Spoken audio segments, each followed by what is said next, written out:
mendapati barisan pentadbir sekolah sama ada pengetua, guru besar, guru penolong kanan dan juga pembantu takbir selaku pembantu pegawai aset yang menyertai taklimat secara maya lah ataupun online hari ini berkaitan dengan penyediaan laporan JKPAK. Dalam taklimat ini juga saya akan memberi penerangan juga berkaitan dengan borang-borang aset sebab ia terkait dengan penyediaan laporan suku tahun aset bagi sekolah-sekolah di bawah Kementerian Pendidikan Malaysia. Okay, saya mengalu-alukanlah kepada semua sekolah walaupun pelaporan yang diminta oleh pihak KPM adalah bagi sekolah-sekolah kerajaan, namun demikian kita mengalu-alukan juga bagi sekolah bantuan kerajaan dan juga sekolah agama bantuan kerajaan, SBK dan SABK untuk turut serta sebab semua institusi pendidikan perlu menyediakan laporan JKPAK. Sama ada ia perlu hantar atau tidak itu perkara kedua lah. Maksudnya tidak ada sekolah yang terkecuali lah dalam membuat penyediaan laporan JKPAK. Itu jelas untuk sekolah-sekolah kerajaan kena ada lebih sikit daripada sekolah SBK dan SABK. Laporan wajib dihantar ke PPD. Okey, saya present dululah sekejap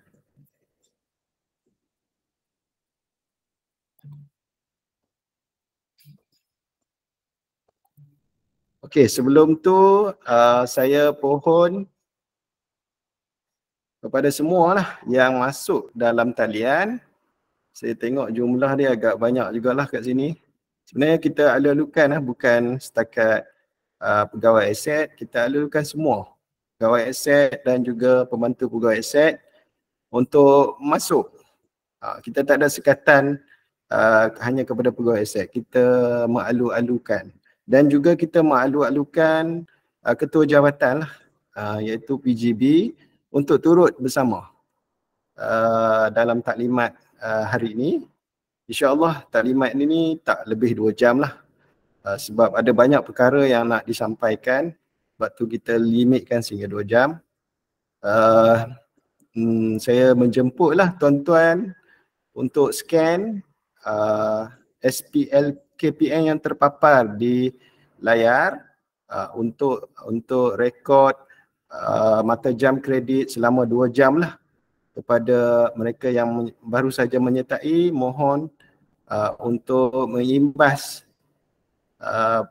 barcode yang terpapar di layar supaya semua tidak terlepas daripada inilah mendaftar 2 jam mata kredit lah.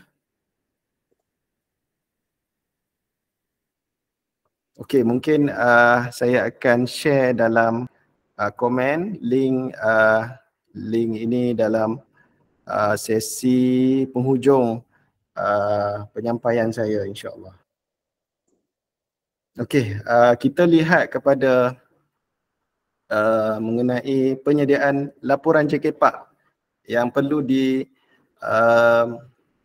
disediakan, wajib disediakan oleh semua sekolah. Punca kuasa dia adalah daripada Perkeliling Perbendaharaan Am 1.1. Okey, penjelasannya, pengurusan aset kerajaan, ketua jabatan adalah bertanggungjawab dalam menyedia dan mengemukakan laporan suku tahun, pengurusan aset alih, aset hidup, aset tak ketara dan stor kerajaan kepada urus dia JKPAK untuk dibentangkan dalam mesyuarat JKPAK Kementerian Pendidikan Malaysia. Okey, saya pergi satu persatu maksud yang disampaikan dalam Pekililing AM 1.1 ni, maksudnya di sini sebab ada yang tertanya-tanya pada saya, laporan JKPAK ni Cik Airul, siapa yang patut kena buat? Dia bukan persoalan siapa yang patut kena buat. Dia adalah tanggungjawab ketua jabatan, iaitu pengetua ataupun guru besar perlu memastikan sekolah mempunyai jawatan kuasa ni akan melibatkan ramailah pihak, antaranya urustia. Urustia tu adalah 2 orang lah, iaitu pegawai aset dan pembantu pegawai aset. Dan ahli-ahlinya terdiri daripada PGB lah sebagai pengurusi dan lain-lain yang telah dilantik, yang telah mendapat surat lantikan hasil daripada cadangan daripada PGB lah sendiri. Lantikan seperti sebagai contoh pegawai pemeriksa aset, pegawai lembaga pemeriksa pelubusan LPP, lembaga pemverifikasi stok, pegawai pemverifikasi stok, dan ada lagi terma-terma khusus bagi pegawai-pegawai yang mempunyai tugasan yang khusus dalam jawatan kuasa. Tetapi yang memainkan peranan utama dalam memastikan laporan suku tahun ini dibuat adalah pegawai aset. Dia adalah sebagai urustia lah yang memastikan ketua jabatan dapat melaporkan kepada urustia JKPAK. Maksud urustia JKPAK di sini adalah urustia di peringkat Jabatan Pendidikan Negeri. Jadi bila urustia dapat mengumpul maklumat atau laporan itu, maksud untuk dibentangkan dalam mesyuarat JKPAK di KPM. Maksudnya pihak jabatan akan mengumpul maklumat melalui PPD. Melalui PPD, bukan daripada sekolah terus ke jabatan tetapi melalui PPD. Jadi kebiasaannya pihak PPD akan mengeluarkan surat lah mengikut sukuan. Sebenarnya tak perlu pun, memang dah tertakluk dalam Pekililing Pembenaraan AM 1.1 bahawa tanggungjawab kalau kita lihat sini di JPN Negeri Perak telah bermesyuarat pada tahun 2021, iaitu di dalam mesyuarat jawatankuasa pengurusan aset kerajaan JKPAK peringkat negeri JPN Negeri Perak bilangan 2 tahun 2001 pada 15 April 2021. Pengarah Pendidikan Negeri Perak telah memutuskan di dalam satu minit curai, minit yang dicatat oleh urustia di peringkat negeri 1.3.3, pembentangan laporan JKPAK di peringkat KPM akan dilaksanakan secara menyeluruh, iaitu merangkumi laporan daripada bahagian jabatan, pejabat pendidikan daerah dan juga semua sekolah bermula laporan suku tahun kedua 2021. Walaupun peringkat wajib tu adalah bermula pada sukuan ketiga 2022 yang lalu. Kita menekankan supaya sekolah-sekolah menghantar laporan, semua sekolah kerajaan menghantar laporan dan semua sekolah termasuk sekolah bantuan menyediakan laporan. Maksudnya dia orang sediakan laporan dan menyimpan untuk simpanan audit lah. Bagi sekolah kerajaan wajib menghantar laporan suku tahun untuk laporan JKPAK. Okey. Sini yang terpapar di layar iaitu adalah kekerapan mesyuarat JKPAK. Bila saya sebut suku tahun atau sukuan, iaitu dia ada 4 kali lah. Sebab dalam setahun kita ada 12 bulan. Bila sebut suku, maksudnya setiap 3 bulan lah. Setiap 3 bulan kita lihat suku pertama. Suku pertama itu adalah melibatkan Januari hingga Mac. Jadi di peringkat kementerian,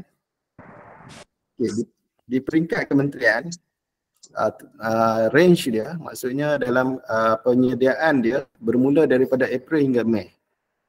Itu tempoh dia 2 bulan tu lah daripada peringkat kementerian, maksudnya the whole secara menyeluruh proses dia adalah bermula untuk proses buat laporan itu bermula pada April dan Mei.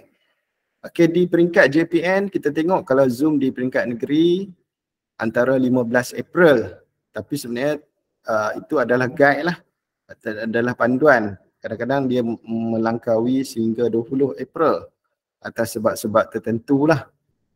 Di peringkat PPD, cadangan dia adalah sebelum 10 hari bulan April. Dan di peringkat PPD pun paling lewat dalam istilah dia boleh sampai,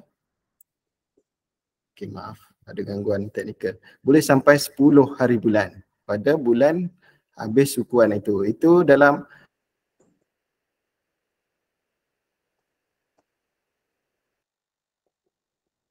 sekolah, cadangan dia adalah 5 April.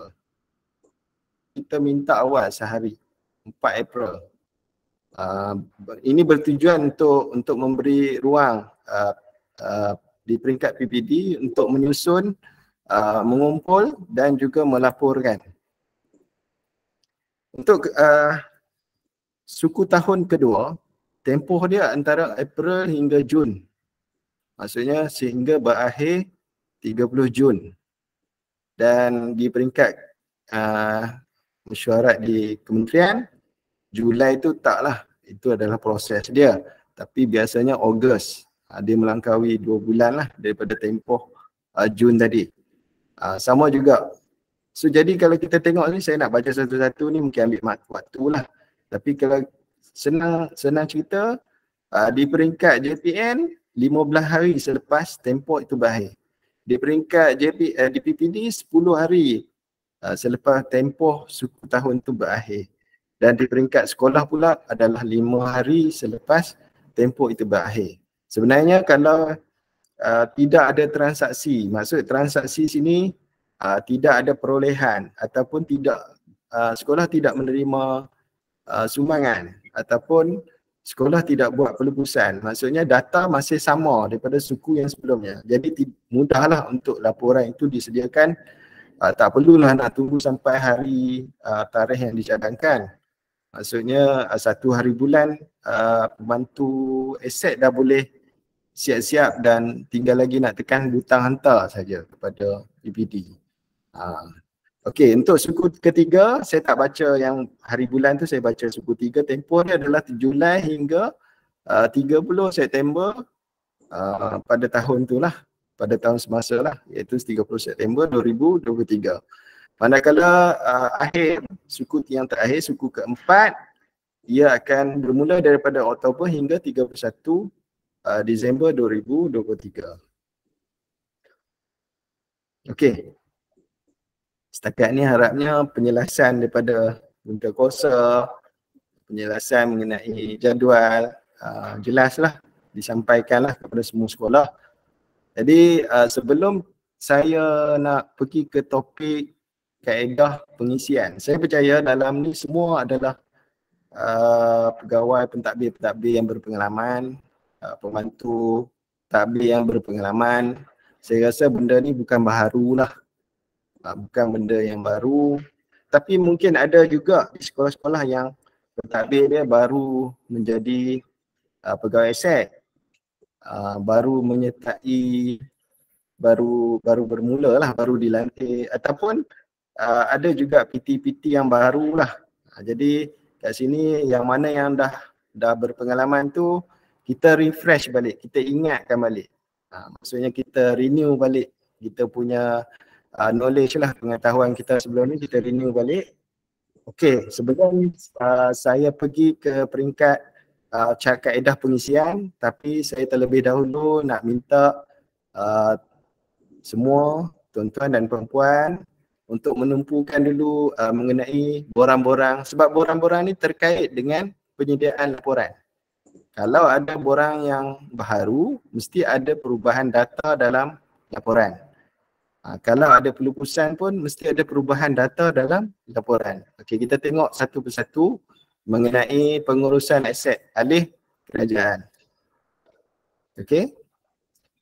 Okey, kita bermula dengan penerimaan aset alih. Okey. Apabila kita dapat sesuatu aset yang baru, okey, sama ada ia diperoleh melalui jabatan, ia diperoleh melalui PBD atau dia diperoleh melalui sumbangan. Dekat situ ada topik sumbangan, tapi kita akan pergi ke arah tu juga nanti. Tapi saya nak maklumkan perolehan tu dibuat oleh sama ada di jabatan, perolehan itu dibuat sama ada di PPD ataupun perolehan tu dibuat oleh sekolah sendiri. Mungkin ada lebihan LPBT dan ada duit lebihan tu dimohon kepada jabatan untuk urusan penggunaan LPBT, dan pengarah pun ataupun accountant melalui kuasa pengarah memberi kebenaran untuk sekolah-sekolah berbelanja untuk membuat perolehan aset, maka wajib walaupun ada satu surat daripada kementerian mengatakan perlu hanya merekod dalam lampiran A, tetapi bila ada penggunaan akaun sekolah dan mendapat kelulusan daripada jabatan, perlu merekod dalam QPA. Ini perlu saya betulkanlah, sebab pemahaman sebelum ini saya bukan nak kata peringkat sekolah, di peringkat kami pun kadang-kadang kami faham perolehan yang dibuat oleh sekolah kadang-kadang tak perlukan QPA, tapi itu silap. Jadi kena ada QPA. Jadi kat sini bila ada perolehan tu diluluskan oleh jabatan, QPA wajib disediakan. Okey. Harap kalau ada pertanyaan tu bolehlah bertanya sementara saya menyampaikan ni. Okey, QPA apa yang terlibat untuk penerimaan aset alih? Okey, kat sini penerimaan ni QPA yang terlibat adalah QPA 1. Okey. Selain daripada QPA 1, ada situ dia kata penolakan aset. Apa maksud penolakan ni? Ada QPA 2. Okey, kita tengok contoh dia. Ya. Okey, kita tengok QPA 1 kat sini. Ini contoh yang mana pusat kegiatan guru di Kuala Kurau mendapat bukan sumbangan, perolehan yang dibuat oleh SSTP, Sektor Sumber Teknologi Pendidikan di jabatan, dan mereka mendapatlah satu perolehan iaitu dipanggil gerobok besi. Jadi rekodnya macam mana nak dapat maklumat ni? Maklumat ni sama ada dapat daripada SAP. SAP itu sijil akuan penerimaan yang dikeluarkan oleh company itu. Kata kat sini Cik Zul Fauzi yang terima, dia dapat satu SAP daripada syarikat, rekod dalam borang manual QPA yang disediakan lah. Mungkin dalam bahan yang ni akan saya kongsi bahan borang QPA baru untuk direkod oleh semua sekolah lah. Jadi tengok pada SAP, kalau tak ada SAP dipanggil nota, dipanggil delivery note ataupun nota penghantaran. Dekat situ ada maklumat pembekal dan juga maklumat nombor rujukan. Nombor rujukan ni mungkin daripada SSTP lah, daripada jabatan. Nombor rujukan tu lah dia orang akan bagi maklumat, tarikh perolehan yang dibuat dan tarikh terimaan. Ini serentak pula saya tengok tarikh terimaan, nombor PO, nombor rujukan lah, nombor LO. Okey, yang dipesan oleh, katakan kalau di sekolah dipesan oleh sekolah, yang dihantar pun satu jumlahnya, yang diterima pun satu. Perlu disahkan oleh pegawai yang dilantik oleh ketua jabatan. Kalau di peringkat sekolah dilantik oleh PGB lah. PGB perlu lantik kalangan seorang atau dua orang pegawai penerima aset, nama dia. Lepas tu tanda tangan pegawai teknikal. Sebenarnya yang tu dia ada star kat situ. Kalau melibatkan peralatan ICT perlu ada pegawai yang mahir. Dia tak semestinya berlatar belakangkan komputer, tapi pegawai yang mahir. Mungkin PGB atau KJ boleh, ketua jabatan boleh kenal pasti antara kalangan guru ataupun AKP yang mahir. Kalau ada FT lah di sekolah tu bolehlah bagi dia. Kalau tak ada di sekolah tu mungkin boleh memanggil PKG lah, khidmat PKG untuk datang ataupun daripada kalangan sekolah, guru ICT sendiri. Ini untuk peralatan ICT. Tapi kalau bukan, kalau perabot, tidak menjadi wajib lah untuk mengisi di ruangan ni sebab dia memerlukan pegawai teknikal. Okay. Untuk QPOR 2 yang tadi saya kata borang penolakan, yang ni contoh yang saya bagi ni tak ada pula pegawai penerima, tapi sebenarnya lantikan dalaman oleh PGB, mana-mana pegawai yang dilantik oleh ketua jabatan iaitu PGB untuk melantik pegawai penerima. Dia tak kira jabatan, maksudnya tak kira grade lah. Jadi kalau ketua jabatan memikirkan itu sesuai untuk pegawai ni, dia mesti bukan pegawai aset. Kadang-kadang pemahaman ni tersilap, sekolah silap kerana pegawai aset kena terima. Salah tu. Pegawai penerima aset lain, pegawai aset lain. Pegawai aset dia urus dia. Dia bertanggungjawab dalam pelaporan JKPAK ni. Dia juga urus dia untuk mesyuarat JKPAK. Kena faham tu ya.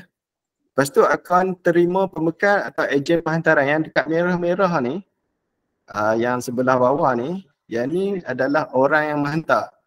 Ataupun kita kena pasti pembekal lah. Pembekal yang membekalkan bekalan tu. Dekat sini kalau contoh saya bagi MacBook ni ada pembekal dia. Saya tak bagi nama pula pembekal.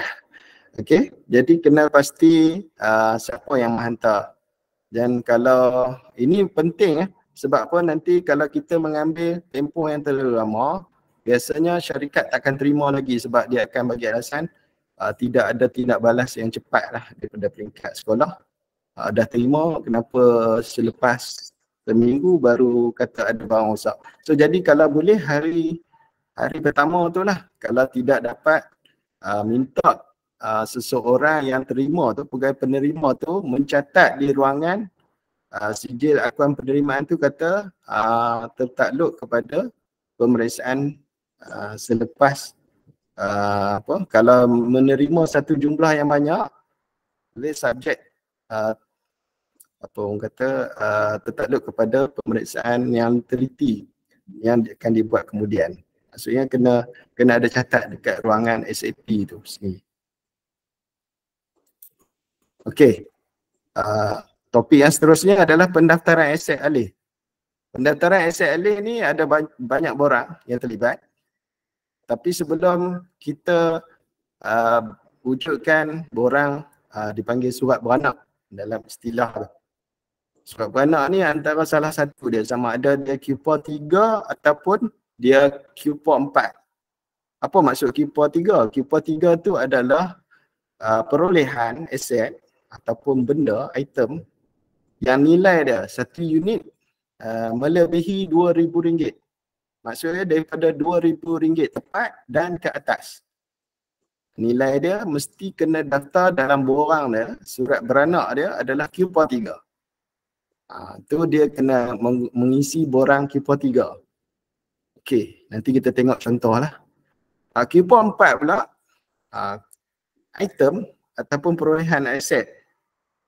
Satu item tu, satu unit tu, nilai dia adalah RM1,999.99 dan ke bawah. Kena faham sebab kadang-kadang tu ingat RM2,000 tu nilai dia masih QPOR 4. Nak faham QPOR 4 ni adalah RM1,999.99 adalah QPOR 4 dan ke bawah. Dia aset bernilai rendah. Okay, kita tengok macam mana rupa dia. Ini adalah laporan-laporan selepas kita ada surat beranak, ada laporan-laporan tertentu, nanti saya akan tunjuk contoh dia. Okey, sini dia punya contoh QPOR 3. Saya tunjukkan kat sini LCD lah. Tak apa, nanti bila tengok bahan, nanti tengok renung betul-betul. Cetak dan tengok macam mana dia punya ni. Ada yang tanya saya, Cik Errol, kalau kat sekolah, apa dia punya nombor siri pendaftaran macam mana nak rekod? Okey, nanti bakal sekolah yang mungkin mendapat daripada pihak KPM, daripada kementerian, bekalan tertentu, sebagai contoh bekalan kerusi, bekalan meja. Okey, sebagai contoh, katakan sebagai contoh lah, ini contoh kejadian, okey, contoh kata SK, katakan yang terdekat ni SK barulah sebagai contoh. Okey, dia punya nombor siri pendaftaran dia adalah KPM stroke dekat sinilah, saya tak boleh nak zoom pula. JPN PER stroke kod sekolah. Okey, saya tak tahu kod sekolah tuan-tuan dan perempuan, mungkin tuan-tuan lebih arif lah. Okey, ABA kalau di yang pertama tu saya tak silap saya Alfonso kod 3001 contoh. Kalau dia Q4 3 berarti dia adalah H atau modal. Maksudnya nilai dia RM2,000 dan ke atas. Macam sini contoh yang diberi ni LCD RM2,312. Okey, nampak perolehan dibuat tahun lepas lah ni 22. Kalau tahun ni 23. Stroke kalau baru satu barang, baru nak daftar, maksudnya satu lah yang nilai siri dia. Okey, harap jelas nombor siri pendaftaran ni. Okey, Q4 pula kita tengok macam mana rupa dia. Sama aja. Sama saja, bezanya nilai tadilah dan nama borang tu tadilah Q4 4. Okey, ada pertanyaan ke? Suara dubbing. Okey,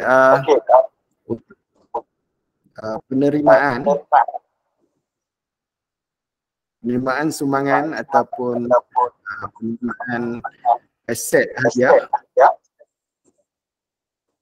Saya mau sekejap kan, saya break sekejap dalam 2 minit.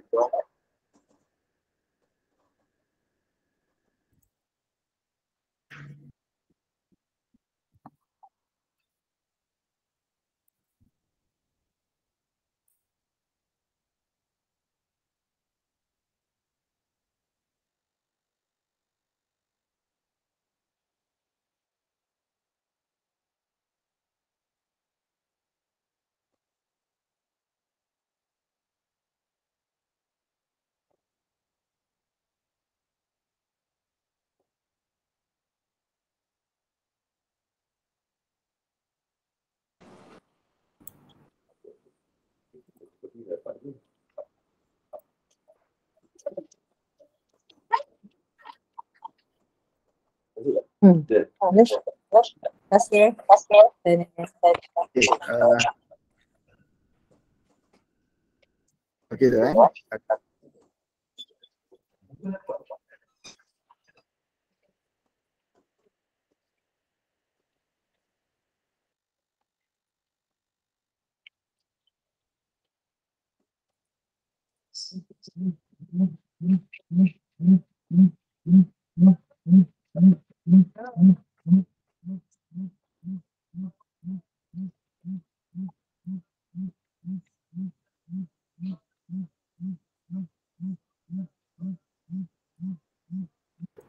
Okey, minta cikgu sebetul Nobika siapa tolong mute dia sebab dia humming.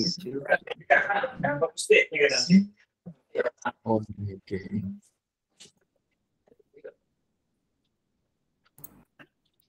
Okey, minta maaf ya tuan-tuan dan puan ada sikit gangguan. Okey,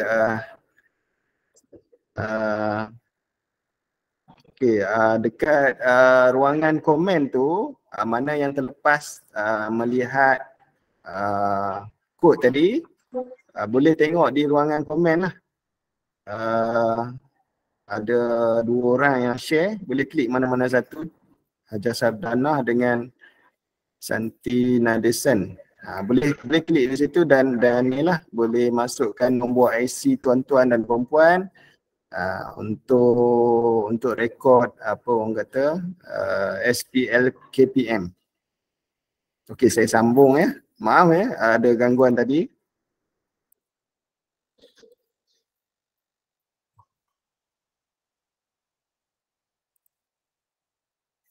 Okey, untuk penerimaan sumbangan hadiah. Okey, setiap aset atau hadiah jangan pihak sekolah diamkan lah. Maksudnya dah bertahun-tahun diam, tak laporkan kepada PBD. Benda ni tak betul lah. Sebab bila digunakan oleh pihak sekolah, sama ada untuk tujuan PDP ataupun untuk tujuan pentadbiran, dia bukan diguna oleh murid di luar sekolah, di dalam sekolah. So jadi sumbangan tu walaupun sumbangan PIBG ataupun mana-mana sumbangan, kalau sumbangan PIBG tak apa kalau ia didaftarkan sebagai PIBG. Tapi bila penggunaan tu nampak lebih kepada PDP, ia lebih kepada rasmi lah. Maksudnya perlu dilaporkan kepada peringkat PBD dan seterusnya kepada jabatan untuk kita rekod di dalam sebagai rekod aset kerajaan.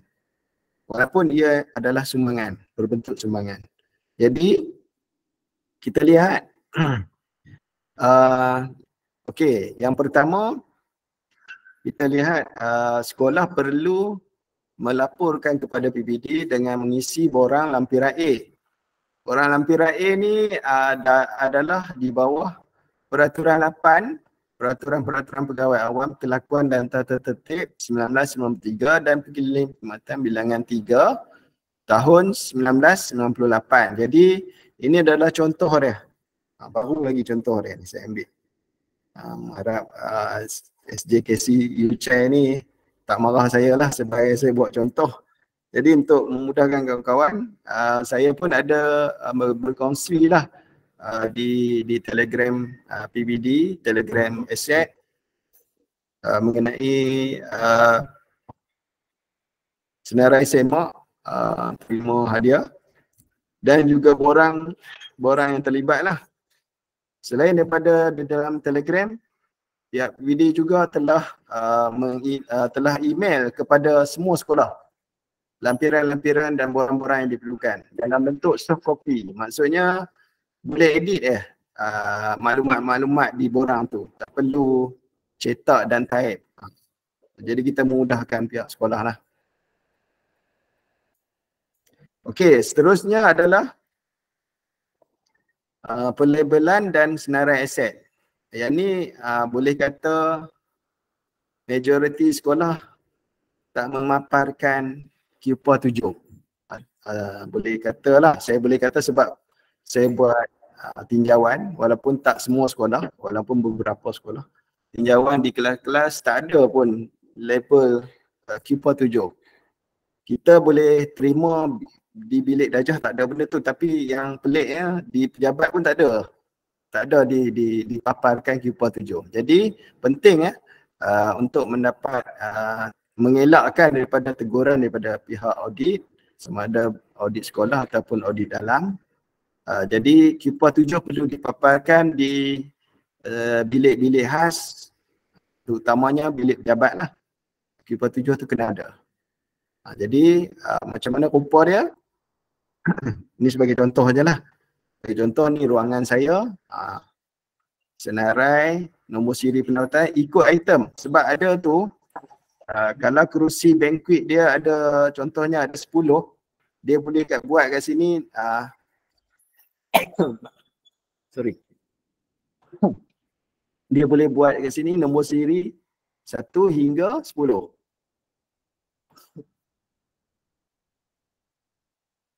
Okay. Dan sepatutnya benda tu tak berlaku dah. Dia kena setiap item dipaparkan. Satu nombor siri mesti diperincikan.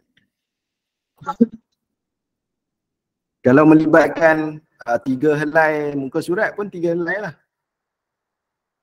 Tapi mesti ada macam dipaparkan di satu dinding dan masuk dalam satu poket plastik lah kalau 3 helai tu.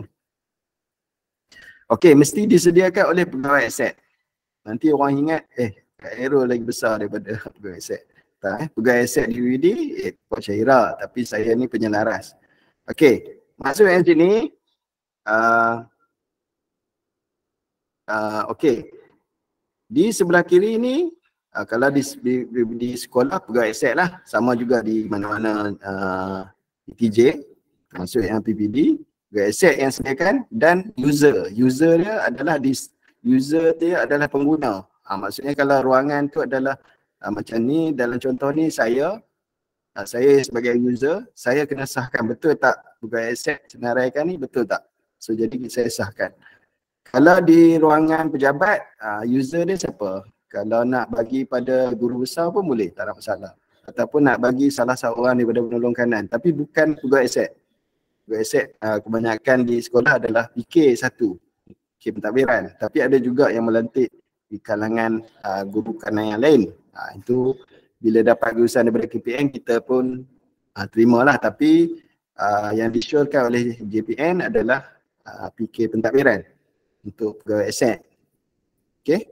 Jadi dekat sini yang disediakan oleh pegawai aset. Walaupun ada orang kata kenapa pegawai aset, patutnya PT lah yang sediakan. Tak ada masalah, tapi mesti pegawai aset yang sign. Okey. Itu cerita dia. So jadi kat sini disahkan oleh user lah, pengguna lah.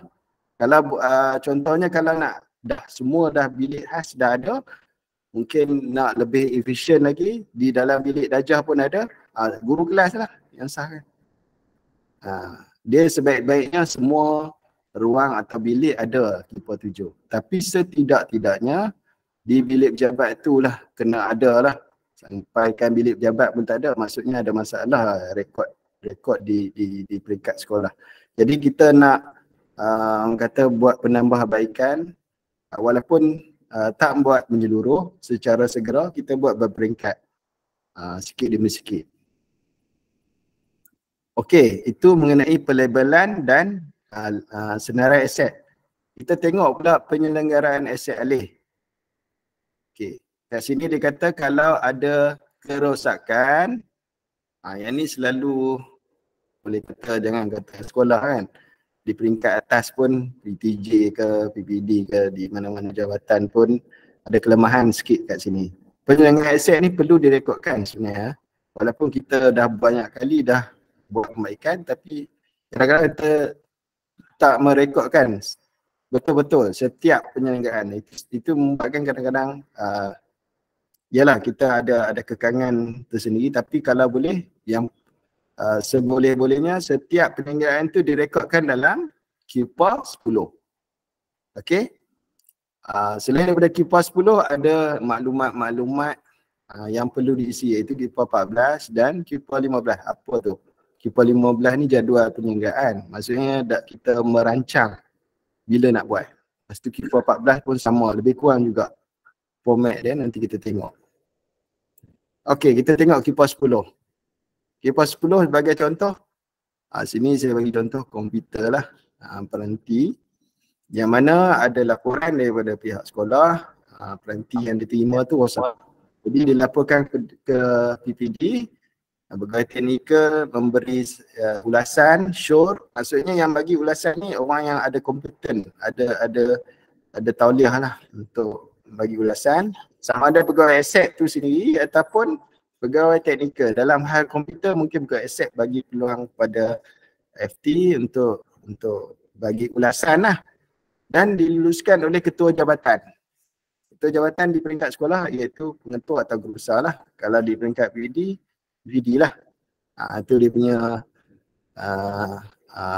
flow dia. Sini kalau tuan-tuan tengok, keliru Cik Aero cakap macam lain. Yang ini sebab peranti cerdik. Peranti cerdik ni pinjaman. Kita pinjam kepada sekolah. So sekolah melaporkan kepada kita, kita owner dia. Kalau yang aset di peringkat sekolah, sekolah lah owner dia. So jadi yang meluluskan adalah PGB lah. Yang ni yang meluluskan sebab benda tu pinjaman, jadi PPD lah. Okey. Untuk senarai aset yang memerlukan penyelenggaraan berjadual, ini kita secara merancang, kita tunjuk berapa kali Planning kita untuk contohnya di bilik server. Okey. Contohnya di bilik server ada beberapa item kat sini, ada 4 item dan kita senaraikan seperti di paparan lah, Q4 14. Okey, seterusnya adalah Q4 15. Saya rasa benda yang sama tapi tak tahulah kenapa keliling nak macam ni. Rekod penyelenggaraan, yang ni yang selepas, yang tadi tu dirancang, baru saya nampak. Okey, yang tadi dirancang, yang ni yang selepas. Rekod Q4 15 penyelenggaraan, kita tengok ada tarikh yang dah dilaksanakan lah, iaitu 24 Mei 2021. Jenis penyelenggaraan, bukti-bukti kerja dia apa, boleh tengok dekat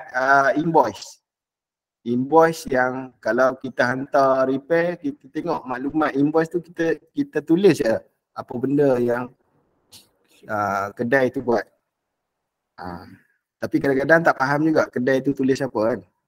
Masalahnya kalau kita dah buat LO, kita tahu apa benda kita buat. So jadi kita boleh tulislah maklumat-maklumat ni. Okay. Bateri.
Mohon maaf sekali lagi ada kesilapan teknikal di pihak saya sini, saya minta maaf lah. Saya nampak ada satu peserta iaitu Noliza. Puan Noliza ada pertanyaan ke? Puan Noliza ada tekan simbol tangan tu, ada pertanyaan ke? Kalau ada pertanyaan bolehlah letak di dalam ruang komen lah,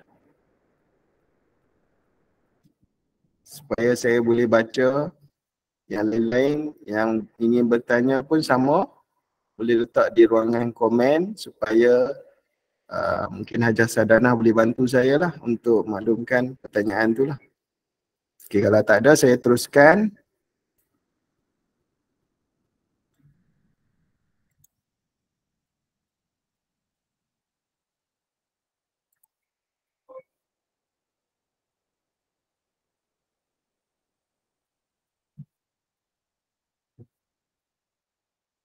Okay, yang Q4 15 ni saya dah jelaskan. Okay, jelas tak yang paparan di skrin ni, jelas tak? Jelas, jelas. Okay. Okay, seterusnya untuk pinjaman, tadi penyelenggaraan ni pinjaman ataupun pergerakan aset alih.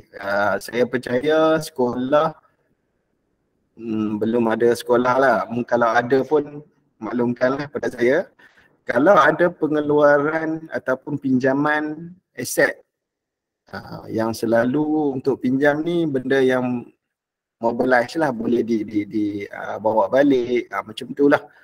Terutamanya laptop lah. Kalau di peringkat PBD atau di peringkat PBD, kita akan ada satu borang yang dipanggil Q4 9. Ini semua termasuklah sekolah perlu mempraktiskan borang ni lah, Q4 9, macam mana rupa dia. Macam itulah di paparan. Saya harap tuan-tuan dan puan-puan boleh lihatlah di paparan contoh dia. Okey, saya tak nak ulas panjang sebab banyak lagi waktu. Okey. Untuk pelupusan aset alih, kita ada QPAS 19 dan QPAS 21 yang perlu disediakan oleh pihak sekolah. Dan tidak boleh bypass PPD sebab ada beberapa sekolah yang terus ke JPN dan JPN tak nak reject lah permohonan tu untuk urusan-urusan dan minta dibuat semula. Jadi kena hantar ke PPD dahulu untuk borang-borang. Okey, sebenarnya semak tak jelas sini kecil Saya ada share lah di email sebenarnya semak dan contoh dia pun ada kat sini. Okey, kalau untuk QPAS 19 ni, untuk peralatan ICT, sekiranya item itu melebihi RM1,000. Jadi barulah isi QPAS 19. Kalau item yang bawah daripada RM1,000, maksudnya tak perlu pun isi QPAS 19. Dan pastikan 3 salinan asal dibuatlah oleh pihak sekolah untuk dihantar kepada PPD untuk proses selanjutnya. Bagi item melibatkan mechanical, enjin lah, melibatkan motor, enjin. Item tu kalau dia mencecah 5,000 baru isi QPAS 19. Kalau tidak mencecah 5,000 tak perlu. Sebab ada mesin-mesin, contoh mesin jahit, dia mungkin 1,000 lebih.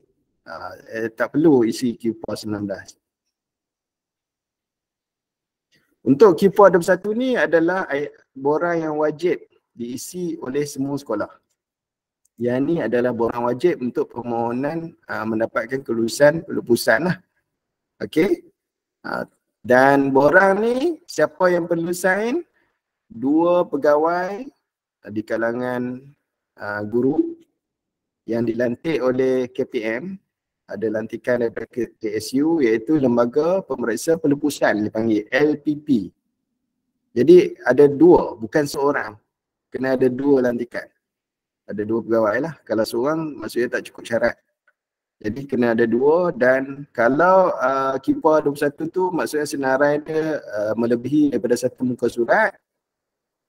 Muka surat yang depan atau muka surat yang tengah mesti ditandatangani ringkas oleh 2 pegawai tadi. Sebagai contoh yang di paparan lah. Dan mesti dicop lah dengan cop sekolah. Di ruangan yang bukan ruangan muka surat belakang tu. Muka surat 1, kalau ada 3 line, muka surat 1 dan muka surat 2. Okey. Untuk muka surat terakhir, dia ada 1 petak. Ada 3 petak ruangan kolom ni.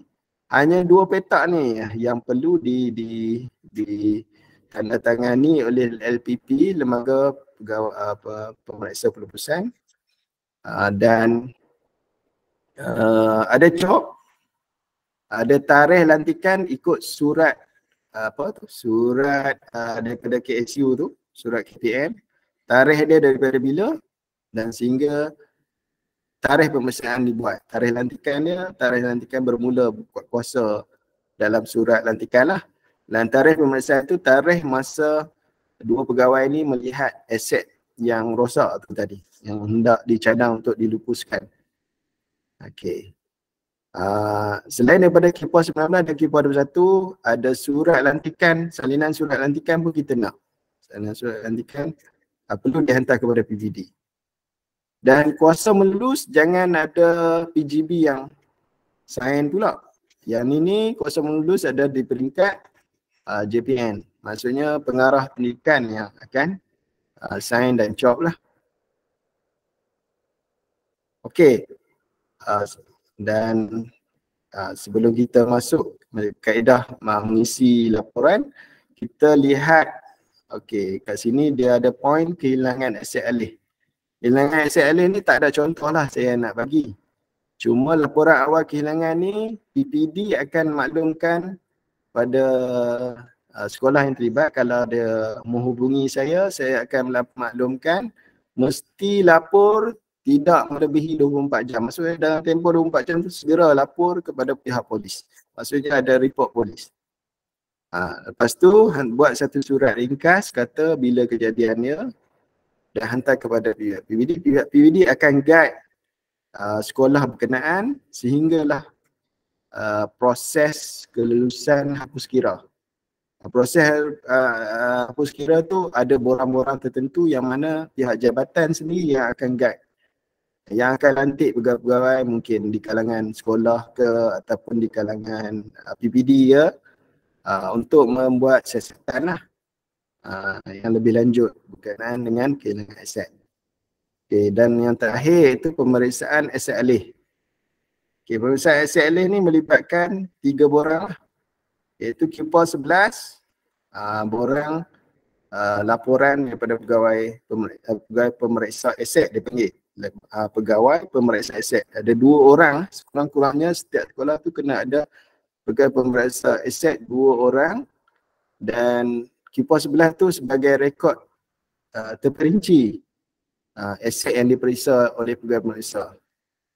Okay. Q4 12 itu laporan ringkas dan Q4 13 itu adalah perakuan daripada PGB lah. Kita tengok contoh ya. Okay, Q4 11 ini contoh yang saya bagi. Muka surat depan ni macam mana. Dan yang saya sebut kenapa terperinci mengikut rekod dekat mana dan kalau rekod sebelum ni dan rekod maksudnya sebenar ni maksudnya lokasi semasa tu berubah atau tidak. Contohnya mungkin sebelum ini di tempat bilik fail pentadbiran tapi ni contoh dia samalah. Mungkin berubah ke yang sebenar ni dah berubah ke tempat lain. So kena lapor. Pegawai pemeriksa aset kena update atau kemas kini dalam borang Q4 11. Dan kena lapor keadaan dia ABC. Sini saya pun tak ingat. Dia ada sini kalau ikut muka surat akhir ni ada 2 pegawai pemeriksa yang sign. Sini maksudnya perlu pembaikan. Dia ada maksud dia, ABC tu ada maksud dia. Okey, ni dia punya rujukan ya. ABC sampai F. So dekat mana, ruang mana? Ini yang penting dia Q4 11 dia maklumkan secara detail keadaan aset tu. Okey. Q4 12 adalah ringkasan. Ringkasan pada pemeriksaan yang dibuat mengikut sukuan. Suku pertama mungkin baru 20%. Suku kedua baru 55%. Suku ketiga 100%. Suku 4 tak payah dah. Maksudnya rekod benda yang sama. Jadi keperluan untuk membuat pemeriksaan ini adalah secara menyeluruh 100% setiap tahun. Maksudnya setiap aset kita akan tengok sekali dalam setahun. Setiap aset. Itu dia punya peranan pegawai pemeriksa aset. Okey, Q4 13. Yang ni yang saya highlight pada pertengahan bulan 1 hari itu, minggu kedua bulan 1. Penghujung bulan 1 dan awal bulan 2. Yang mana saya last minute difahamkan oleh pihak jabatan dan KPM untuk wajiblah semua sekolah kerajaan menghantar Q4 13. Ini ada sikit masalah faham lah. Jadi kita mengambil iktibar apa yang berlaku baru-baru ni untuk tahun 2023, insya-Allah saya ingatkan pada semua sekolah lah. Walaupun sekolah SBK tak terlibat dalam penghantaran ni, tapi saya minta jugalah untuk isi CJ tahun pemeriksaan dan masuk dalam rekod file aset. Okey, untuk sekolah kerajaan wajib hantar Q4 13 kepada PBD. Tujuannya apa? Kita akan hantar original tu satu bundle kepada urustia peringkat jabatan. Saya tak tahu dia buat apa tapi itu yang ditekankan oleh kementerian. Jadi saya sampaikan kepada tuan-tuan dan puan-puan supaya maklumat ni sampai dan kita harap pada penghujung tahun ni ataupun awal bulan 1 kita dah ready. Kita tak adalah nak tunggu sehingga diberi amaran pihak jabatan ataupun pihak kementerian. So jadi kita ambil iktibar pada tahun ni untuk kita sedia awal-awal. Saya syorkan pemeriksaan aset ni dibuat setiap suku tahun tanpa terkecuali, sebab ada sekolah yang buat last minute. Maksudnya dia bulan 12 tu baru dia nak check, ataupun bulan 1 baru dia nak check. Maksudnya dia buat dalam 1 bulan tu untuk semua. Itu tak betul lah. Maksudnya kena ada pengagihan lah. Suku pertama mungkin 25%. Setidak-tidaknya. Suku kedua dah 50%. Macam tu dia punya aturan ya. Sehinggalah suku terakhir iaitu 31 Disember 2023 dah capai 100%. Ada yang capai awal lagi, bulan 11 dah 100%. Ataupun bulan 10 dah 100%. Jadi kebijaksanaan PGB dan juga jawatankuasa aset di peringkat sekolah untuk menyusun tim, terutamanya dua pegawai aset tadi.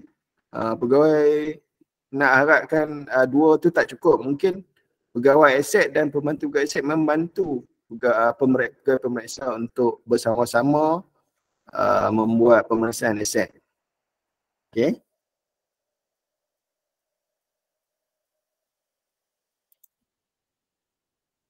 Okey. Kita dah habis ke semua secara rumusan mengenai pengurusan aset ahli kerajaan. Jadi kita akan masuk ke topik yang kita objektif taklimat ni lah, iaitu macam mana nak mengisi laporan NEGEPAK. Saya percaya 80% dalam talian dah tahu dah macam mana nak isi. Benda rutin sejak daripada setahun yang lalu, benda dah rutin daripada bulan 6 sampailah 6 bulan Jun 2022 sampailah ke sekarang. Maksudnya dah berpengalaman 2 kali lah laporan ni dihantar, tapi tak apa, kita refresh, kita ingatkan balik kaedah dia dan kita berbetulkan. Saya pun dah upgrade format dia supaya memudahkan pihak sekolah untuk mengisi lah. Okey, dia ada 25 lembaran ataupun sheet. Okey, lampiran A1 sehinggalah lampiran A25. Okey, lampiran A1 ni yang wajib adalah di peringkat PPD ke atas dan 8 sekolah PTJ. 8 sekolah PTJ ni kalau dia menerima waran peruntukan. Saya harap sekolah PTJ faham maksud saya. Waran peruntukan dia bukan macam kita dapat duit PCG, tak. Dia lain. Dia disebut objek sebagai, biasanya kalau di sekolah PTJ dia akan dapat objek sebagai 27,000, iaitu bekalan pejabat. Jadi lampiran A1 ni perlu rekod untuk 8 sekolah PTJ. Sekolah lain, sekolah rendah, kalau tiba-tiba saya tengok ada figure tu tak betul lah, tak perlu isi pun. Walaupun dia ada duit akaun sekolah dia banyak dan dia pun belanja, tak perlu isi untuk lampiran A1. Okey, untuk lampiran A2 hingga lampiran A7, yang ni berkaitan dengan pengurusan aset alih. Yang ni aset alih lah, semua aset alih daripada peringkat kedudukan aset sehinggalah peringkat puskira aset. Tapi dia bercakap mengenai aset alih. Okey, daripada lampiran A8 hingga lampiran A13, saya percaya semua sekolah tak isi lah. Dan tak menjadi kesalahan pun tak isi, sebab Kementerian Pendidikan Malaysia bukanlah kementerian yang memprodukkan aset hidup lah. Memprodukkan aset hidup tu maksud saya yang mengeluarkan produk. Contohnya macam, saya ambil contoh berkaitan dengan MOA, Ministry of Agriculture. Dia ada pengurusan aset hidup. Selain daripada pengurusan aset hidup, dia ada aset hidup ni ada 2. Satu haiwan, satu lagi tumbuhan. So dia combine. Dia menyeluruh sekali. Jadi tidak ada dalam KPM sebenarnya ada aset hidup, tapi belum ditekankan ke peringkat sekolah.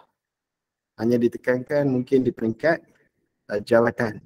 PPD pun sebenarnya diminta untuk mengisi, tapi sebenarnya setakat ni tak ada lagi satu ketetapan lah, maksudnya penegasan untuk kita laporkan. Tapi ada baik juga untuk dilaporkan sekiranya aset tu tadi adalah aset yang mana kita menggunakan peruntukan kerajaan. Yang kedua, menghantarkan produk atau hasil.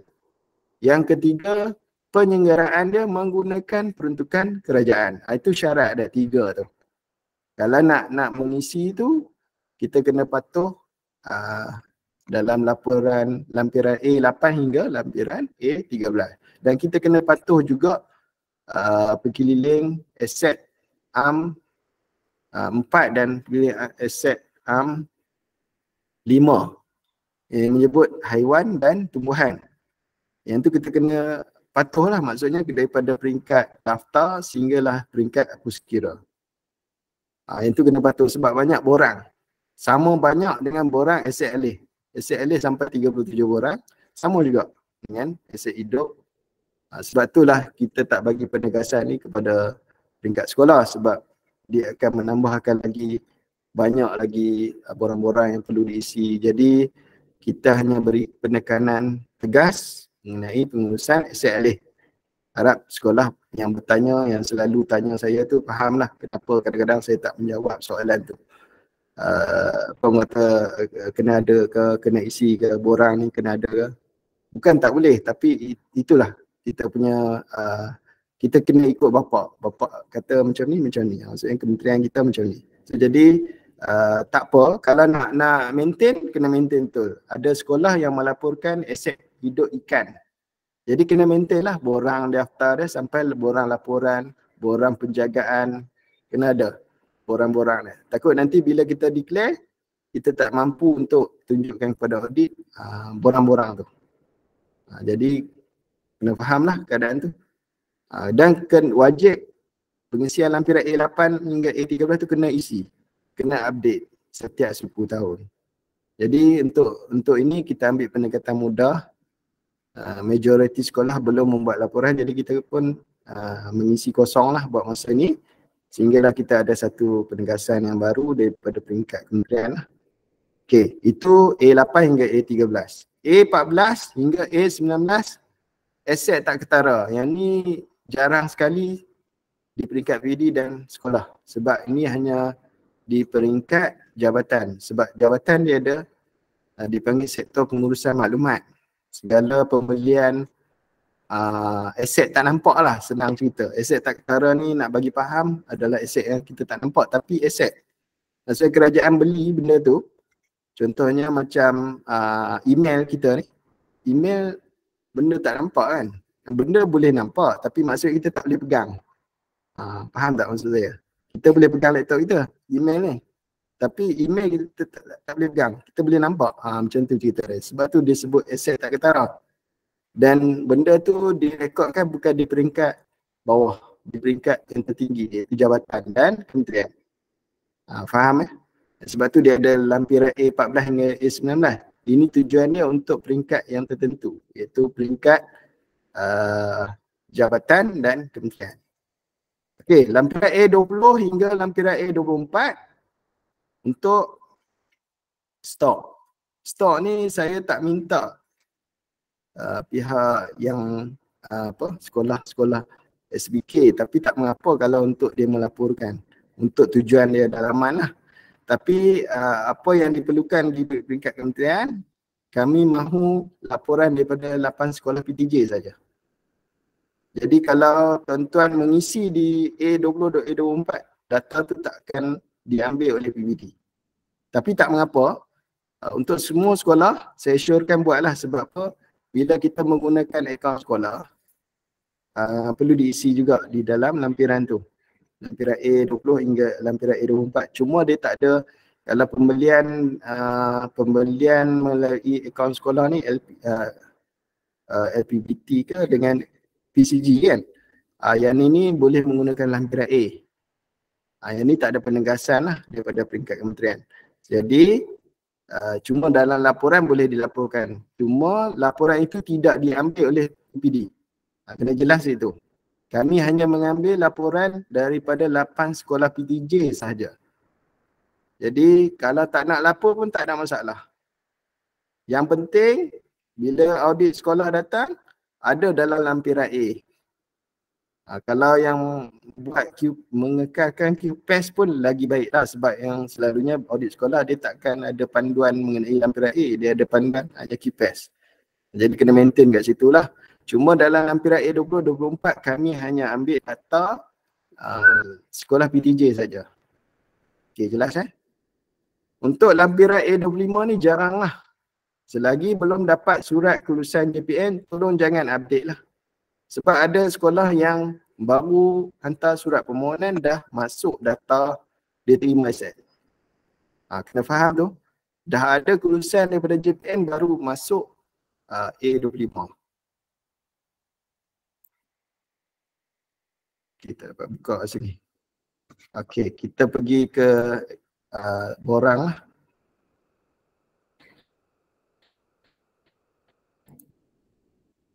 Okey, tuan-tuan nampak tak borang ni? Atau saya takut saya tengok seorang-seorang lah. Boleh nampak tak borang yang saya share ni? Nampak. Okey.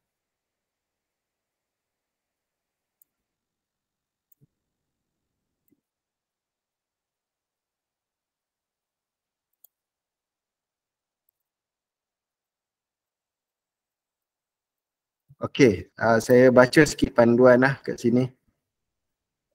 Kita pun ada berbaki 40 minit saja lagi. Okey, lampiran A1 kat sini saya dah go through tadi, lampiran A1, lampiran A2. Jadi saya teruslah ke senarai semak. Saya dalam template contoh ni sebenarnya saya dah mudahkan pihak sekolah lah. Maksudnya saya dah tick siap-siap. Cumanya masa nak save nanti cikgu-cikgu ataupun tuan-tuan dan puan ubah nama ni, letak nama sekolah. Okey. Kita akan sediakan satu tapak Google Drive untuk semua sekolah yang tak nak hantar email pun tak apa, dia boleh upload. Tapi rasa kalau tak yakin dengan penghantaran tu, lebih baik hantar email kepada assetppdkerian@gmail.com. Okey. Dan pegawai aset perlu sahkanlah dekat senarai semak. Ini sebagai contoh lah. Letak dia punya nombor handphone dan tarikh dia menyemak. Maksudnya kalau suku pertama mesti tarikh berlepasi 31 Mac lah. Janganlah buat 29 Mac. Maksudnya tak kena lah, suku pertama belum habis. Mesti 1, 2, 3, 4 dia punya tempoh tu. Perlu disemak lah oleh pegawai aset. Lampiran A1 untuk sekolah PTJ. Ni saya bagi contoh. Saya bagi contoh lah, jangan tak ubah pula. Kan menggunakan saya punya contoh ni pula. Nampak maklumat tu tak tepat pula nanti kan. Jadi bila ada waran daripada jabatan, direct kepada sekolah PTJ, baru rekod. Kalau tak ada daripada pihak JPN, maksudnya tak perlu rekod lah. Hanya masukkan maklumat tu kosong lah. Okey, jelas So yang ni kita dah format dah dalam template contoh. Jadi kalau ada pindaan ni, hanya pindah dekat nama sekolah dan juga peruntukan dan perbelanjaan saja. Nanti dia akan auto. Saya bertunjuk contoh. Dia akan auto. Okay. Saya back balik. Okay. Ini berdasarkan waran yang diterima dan perbelanjaan. Kalau ada perbelanjaan lah pada suku tahun tersebut. Contoh 31 Mac tadi. Kalau ada perbelanjaan, terus rekod perbelanjaan. Kalau belum ada perbelanjaan, kena letak kosong. So dia automatik ada baki kat situ. Apa maksud saya perbelanjaan tu? Bila dah ada LO. Yang ini mungkin pegawai aset ada yang tak jelas, boleh tanya PT yang menyediakan, itu pembantu aset. Okey. Untuk lampiran A2, okey sorry. Lampiran A2 ni adalah laporan kedudukan aset lah. Sorry. Okey, dia ada dua laporan ya dalam satu muka surat. Satu laporan pendaftaran aset alih yang di atas.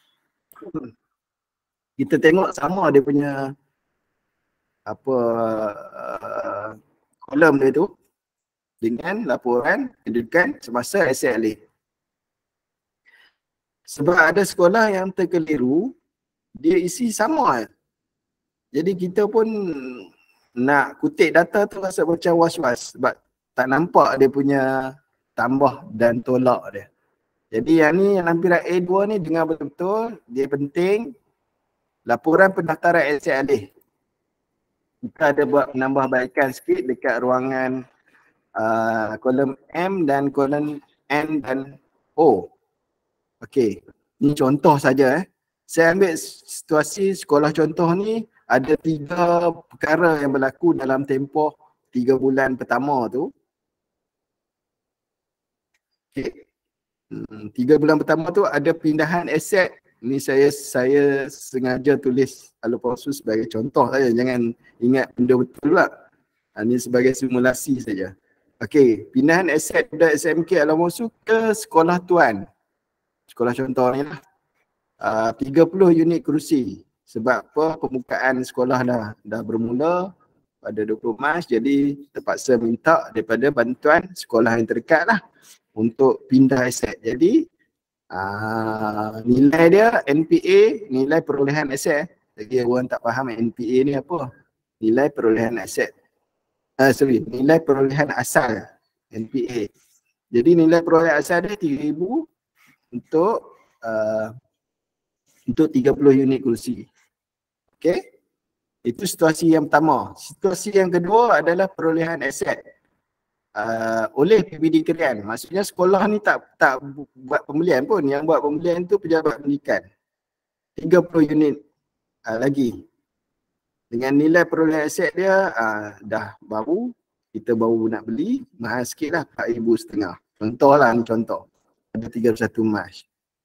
Ini pun contoh juga sebab mana ada orang buat perolehan lagi. Kan?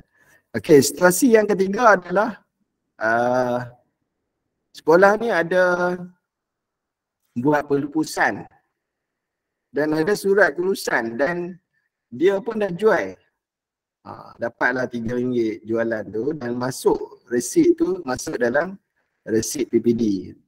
PPD pun dah keluar pada 3 Mac 2023. Pada suku tahun ni jugalah. Mungkin 3 Mac tu kelulusan daripada JPN dan dalam tahun yang dalam sukuan yang pertama ni sebelum 31 Mac dia dah keluarkan satu resit RM3 dan dikeluarkan oleh pihak PPD. Jadi cerita dia nilai perolehan asal dia NPA dia adalah 2520. Jadi ada 3 situasi. Macam mana nak isi dia? Semua tadi aset bernilai rendah kan? Kalau ikut situasi tadi. Semua aset bernilai rendah. Sebab 3,000 ni NPA ni maksudnya akumulatif. 30 unit dengan 3,000. Maksudnya setiap unit tu 300. Yang ni 4,500 ni mungkin harga dia pun lebih kurang range dia 100 lebih lah. Dan 2,520 untuk 20 kerusi contoh. Jadi setiap unit tu bawah daripada RM2,000. Maksudnya dalam ABR kat sini akan nampak NPA dia kat sini. NPA, nilai perolehan aset alih. Mula-mula dia dapat 3,000 nilai dia. Dan tambah 4,500 perolehan daripada PBD. Dan mesti tolak. Kalau ada perubusan mesti tolak. Misalnya tak ada 2 tu tadi, dia akan terpapar negatif. Dia akan terpapar negatif. Tak apa, kita faham. Ini maksudnya pelupusan. Kalau negatif tu pelupusan. Okay, saya ni ambil contoh lah. Kalau bukan 2, hanya ada satu benda iaitu penebusan. So dia akan ada paparan laporan pendaftaran aset dia adalah satu, iaitu daftar aset penebusan. Jadi dia punya ni akan berubah lah. Kedudukan dia akan berubah. Daripada 100 dia akan jadi 80 automatik. Kalau ada 3 situasi tadi, saya break balik. Seolah-olah dia akan bertambah 40. Nampak? Kedudukan semasa aset alih ni, ada sekolah yang hantar laporan sebelum-sebelum ni tersilap. Kenapa saya sebut tersilap? Tak pernah isi ruangan baki awal. Ruangan baki awal ni adalah kedudukan aset berakhir 31 Disember 2022. Jadi maklumat terakhir pada 31 Disember perlu diisi di ruangan ini, dan maklumat terkini, maksudnya maklumat berakhir 31 Mac perlu diisi di ruangan ini. Yang tadi dalam harta modal tak ada perubahan kan. So jadi maklumat dia adalah sama daripada baki awal dengan suku pertama. Semua yang berubah dekat di aset alih bernilai rendah. Ada pertambahan. Ada pertambahan 40 sebab ada pertambah dan ada tolak. Itu ada penambahan perolehan dan ada penebusan kat sini. Dan nilai dia pun MPA pun sama. Ada tambah dan ada tolak dan perlu ditambah. Nilai pada berakhir 31 Disember perlu ditambah dengan nilai suku pertama. Yang ni dah diformat untuk jumlah aset keseluruhan ni telah diformatkan. Jangan ada yang ubah lah. Kalau yang ada ubah, maklumat dia tak betul lah. Okay. Yang ni telah diformatkan. Jadi untuk memudahkan pihak sekolah, jangan ubah mana-mana item yang telah diformulakan. Tolong jangan ubah. Itu nasihat saya lah.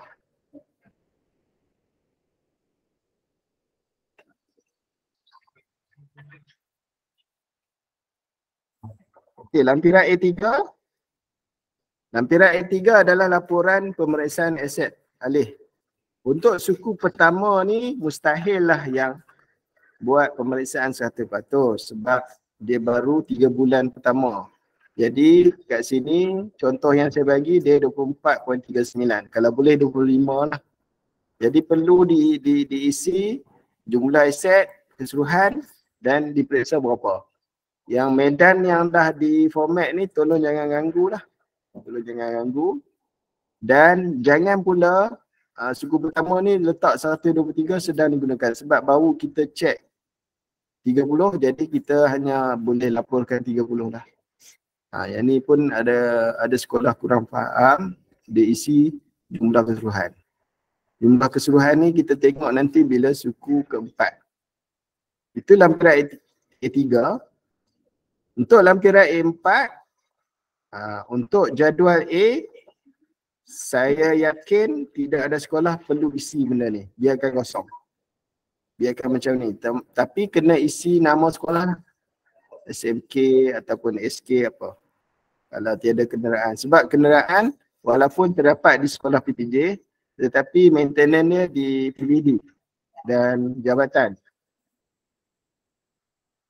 So jadual B ni pun kosong. Jadual A, ni jadual A kenderaan dan jadual B kenderaan. Kena faham dia datang sekali. Kalau tak isi ni, benda ni takkan ada nombor lah. Jadi yang ni telah diformulakan, saya minta jangan ubah formula. Okey, untuk peralatan ICT, saya bagi contoh, contoh ni, bulan Mac dia ada buat pembaikan, pencegahan iaitu antivirus lah, pembelian antivirus. Ni contoh dia, nota kat tepi ni. Saya minta nota ni bukannya apa, nak faham kenapa tuan-tuan dan puan-puan isi benda ni. Kalau tidak, PPD pun tak tahu apa benda. Kita akan tanya balik, sekolah ni buat apa. Tak nak berlaku seperti suku tahun yang lepas. Jadi kita minta lah tolong isi kat ruangan nota ni. Automatik.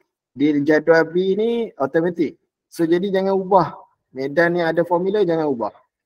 Dia automatik. Untuk peralatan lain, saya bagi contoh pemadam api. Pemadam api mesti duduk ruangan pencegahan. Kalau ada pengisian lah. Kat sini penyelenggaraan. Bila penyelenggaraan 10 unit pemadam api di pencegahan. Kalau ada penyelenggaraan pembaikan, contohnya tombol pintu digantikan sendiri oleh PA dah tak ada jawatan tu kan, PO contoh, sebagai contoh mungkin PO tu mahir, dia gantikan pada pembelian daripada tombol pintu tu mungkin duit PIBG, tapi pemasangan tu dibuat walaupun tak ada kos di pihak sekolah, tapi pemasangan tu dibuat di atas aset kerajaan contoh. Ataupun aircon ada masalah kipas, boleh, dia bukan sebab servis. Untuk cuci-cuci tu servis mungkin di ruangan penjagaan, tapi ada ganti komponen dalam tu. So jadi dalam penjagaan penaikan. Kalau jumlah dia taklah melebihi berapa? RM500. Macam tu lah. So, jadi kat sini kena ada laporan lah peralatan lain.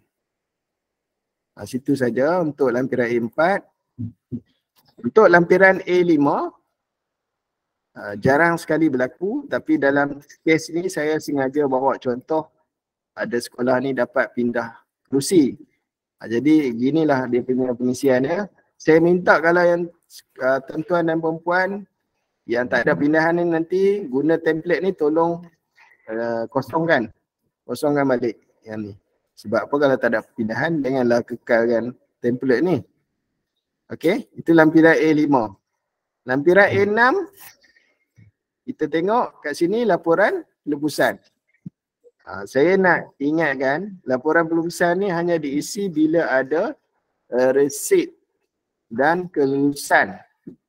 Kalaupun dia tak melibatkan jualan, contohnya dia hanya musnah, dia tak ada resit kan, tapi ada pelaksanaan sijil pemusnah tu dah disign dan ada surat kelulusan daripada JPN, baru boleh isi dekat ruangan ni. Sebab ada sekolah yang isi ruangan ni sebab dia baru mohon. Yang tu tak betul lah. Yang tu laporan tu tak tepat lah. Jadi pastikan dah ada surat kelulusan dahulu baru mengisi lampiran A6. Jelas ya? Untuk lampiran A7, benda ni memang tak pernah berlaku lah, tak silap saya. Sebab lampiran A7 ni bila ada surat daripada kementerian mengatakan ada tindakan yang dikenakan kepada pegawai-pegawai yang tertentu dan ada arahan untuk apa? Puskira ataupun arahan secharge ataupun arahan tata tertib. Dan saya percaya tak ada berlaku di daerah Krian. Jadi biarkan kosong lah. Yang penting tukar nama ni. Jangan biarkan SMK contoh pula. Okey, lampiran A8 ni saya tak sentuh sebab apa? Saya yakin tak ada satu sekolah yang lapor.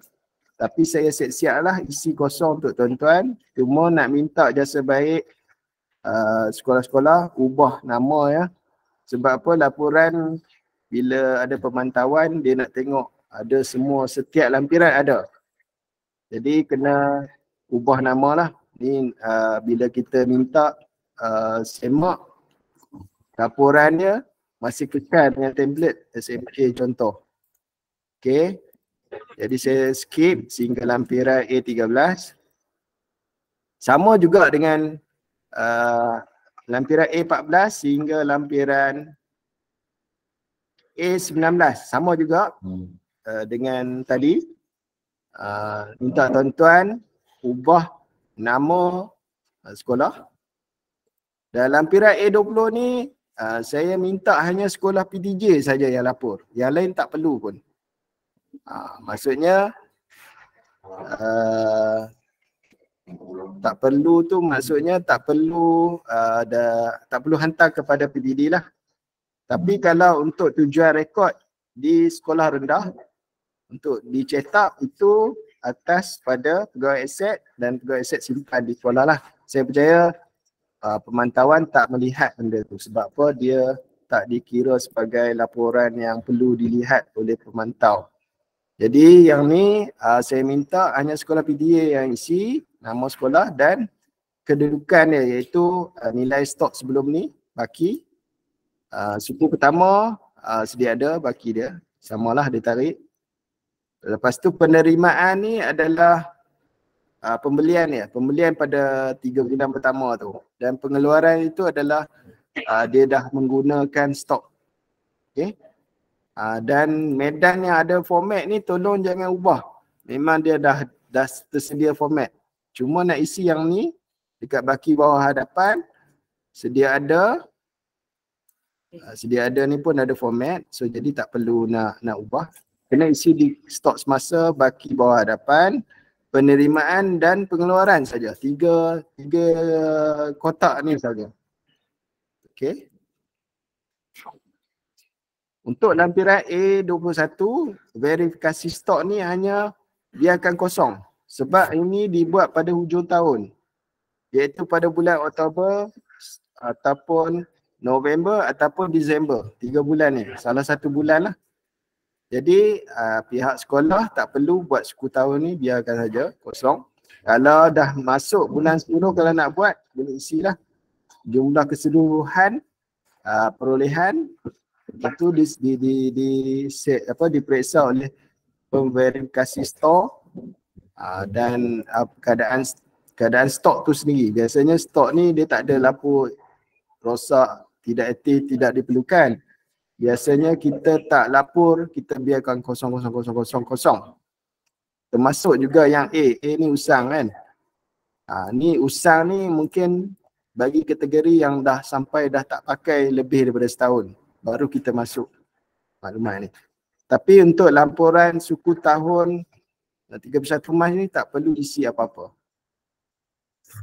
Okey, lampiran A22 ni pun kalau ada berlakunya pindahan antara sekolah PTJ ke sekolah PTJ atau daripada bukan sekolah PTJ ke sekolah PTJ atau sumbangan atau bekalan daripada pihak PBD, ni sebagai contoh pihak PBD yang hantar kepada sekolah PTJ 10 rim kertas A4.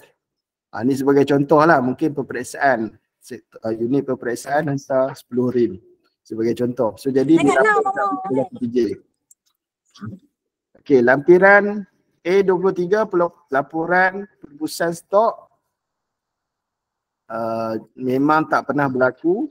Jadi saya tolong isikan pada tuan-tuan 000, cuma minta tolong sekolah isi nama lah dekat situ. Lampiran A24 pun tidak pernah berlaku. Saya pun dah isi siap-siap kat tuan-tuan 000, hanya tukar nama sekolah. Yang ni kalau bila hapus kira ni, bila ada surat arahan daripada KPM baru boleh isi. Kalau tak ada, tak perlu isi. Okey, lampiran A25 bila mana sekolah telah menerima surat kelulusan daripada JPN, ada butiran daripada surat kelulusan tu, isikan mengikut maklumat yang dalam lampiran A25 sahaja. Okey. Saya rasa saya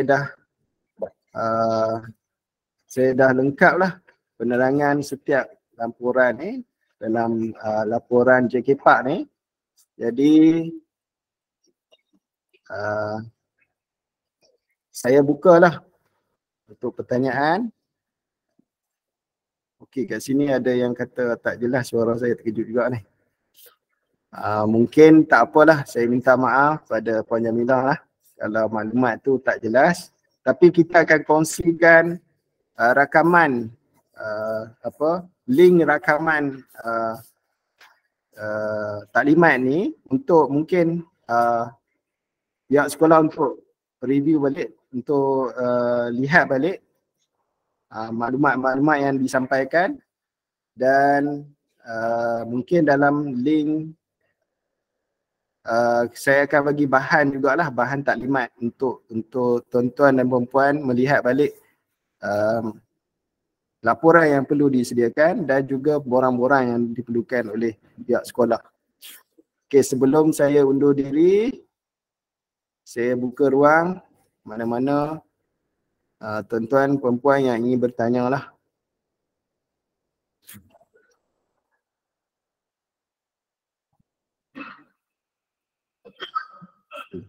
Saya harap diam tu maksudnya semua faham. Saya harap tak ada apa lagi daripada pihak PPD. Kami mengucapkan jutaan terima kasih.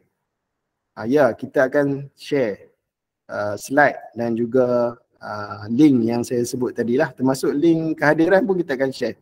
Jadi kita akan mudahkan tuan-tuan dan puan-puan.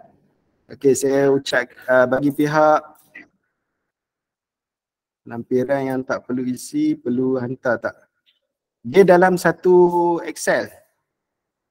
Dia dalam satu Excel, Cik Fauzi. Dia dalam satu Excel. Maksudnya, okey, untuk penjelasan pada semua, PPD tak perlukan hard copy untuk suku tahun pertama sehingga suku tahun keempat. Kecuali laporan akhir tahun sahaja yang kita akan minta hard copy, iaitu CJ pemeriksaan aset.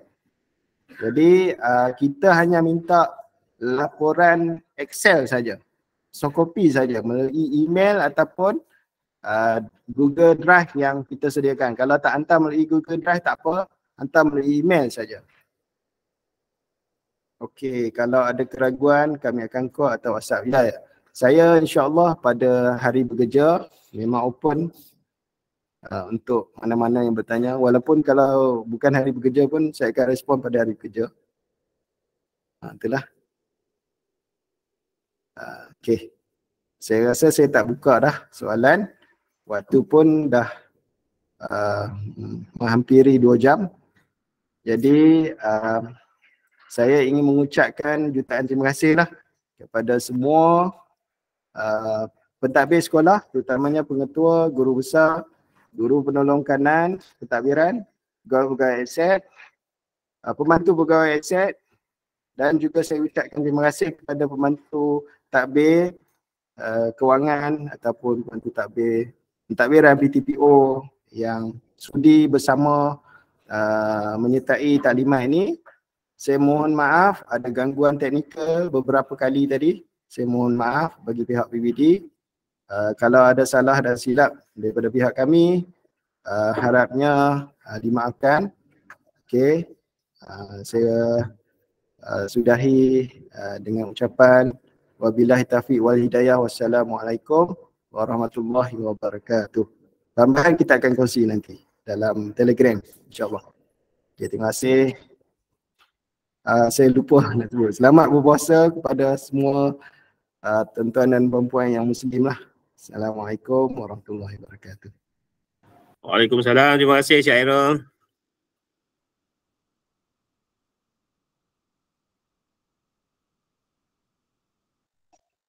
Alhamdulillah, terima kasih Cik Hairul. Okey, terima kasih Cik Hairul. Selamat berpuasa.